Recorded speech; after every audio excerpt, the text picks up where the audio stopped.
Hello everyone, this is Pastor Coates. I'm excited to welcome you back again today to another Money Talk lesson, Money Talk teaching here at Family First. Last time we started our brand new series we're calling Money Matters. So in these 5-minute lessons on finances, kingdom prosperity, tithing, giving, seed sowing, etc., we're talking about the fact that money matters. You might remember there's a double-edged sword in that title. We're talking about why money matters. We're also going to be talking about matters related to money. So in these first few lessons, we're addressing that first idea, does money matter, or why does money matter? And the obvious answer is yes, money matters, but in what ways? So here's the first answer to that. Money matters spiritually.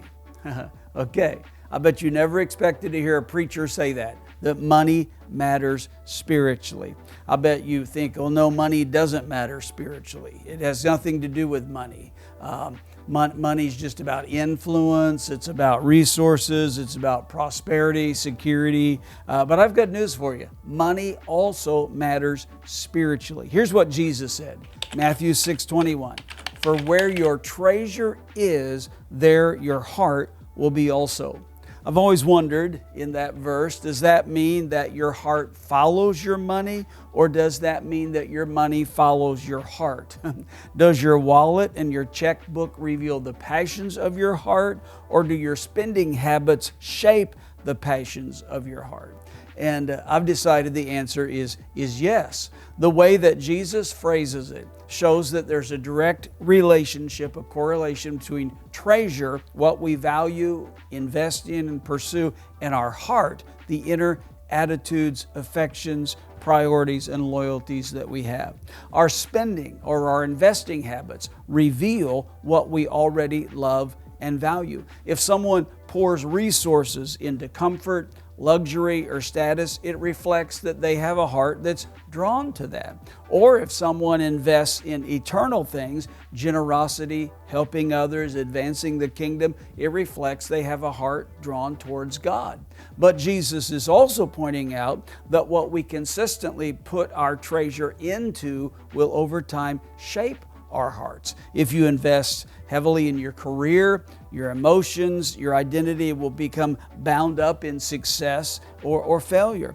But if you give generously to God, your heart increasingly follows that investment into God's kingdom. Listen, the number one outside indicator of the condition of a person's heart is the way that they handle money.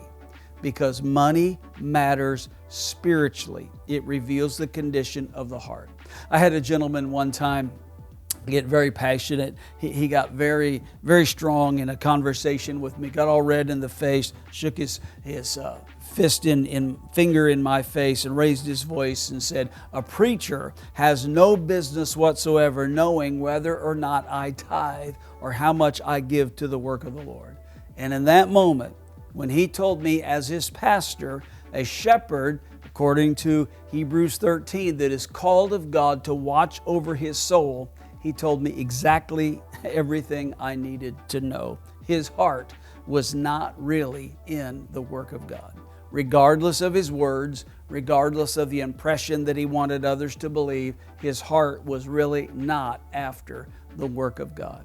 So this first question is, does money matter? Yes, it matters spiritually, because where a man's treasure is, there will his heart be also.